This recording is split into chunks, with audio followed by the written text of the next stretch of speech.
one former classmate called Cho the question mark kid because he once wrote a question mark on a sign-up sheet instead of his name.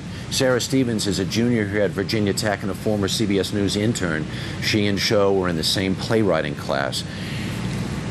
Talk to me about his demeanor. What was he like in class?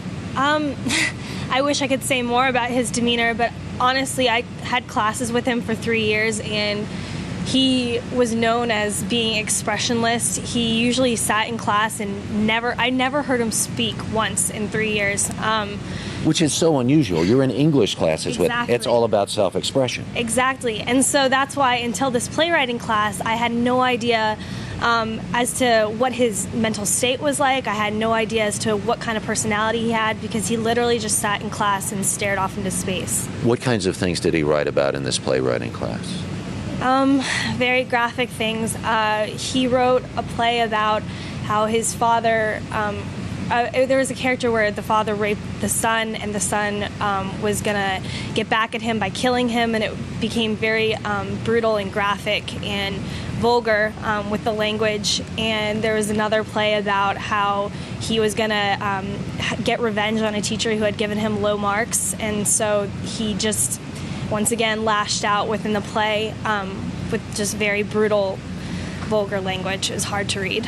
What was the reaction? You were in a class with a student like this, as you and your fellow students talked about him clearly after an experience like that. What were your thoughts? What were you thinking?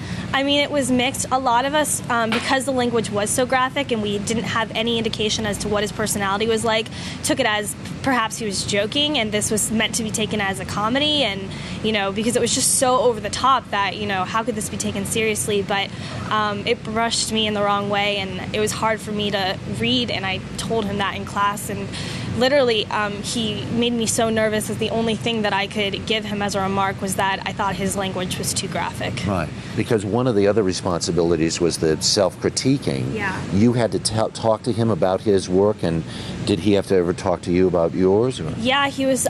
We all were required to read the plays and write email responses to one another before they were discussed in class, and he did not participate, essentially, in that portion of the class. Were you afraid of him? I don't know if afraid is the right word. He was definitely disconcerting, and I just worried for what his well-being was, and he was a question mark, essentially.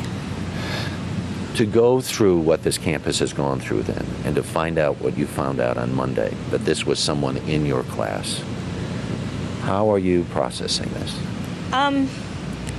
I guess just like any other student, there's, you know, that initial guilt with, oh my God, you know, I've lost friends, and, you know, my friends have lost friends, and I knew the person that caused that. I knew the person that took their lives away, and, you know, to deal with that is hard, especially when I saw signs in the class. But, you know, the faculty and my professor from that class has reached out and, you know, once again, you know, told us that there's a difference between violent writing and violent behavior, and that, you know, sometimes writing serves as a form of catharsis, and there's no way we could have known. So, you know, now it's just that hurt that, you know, I'm dealing with. Thank you very much for sharing the story, Sara. Take care.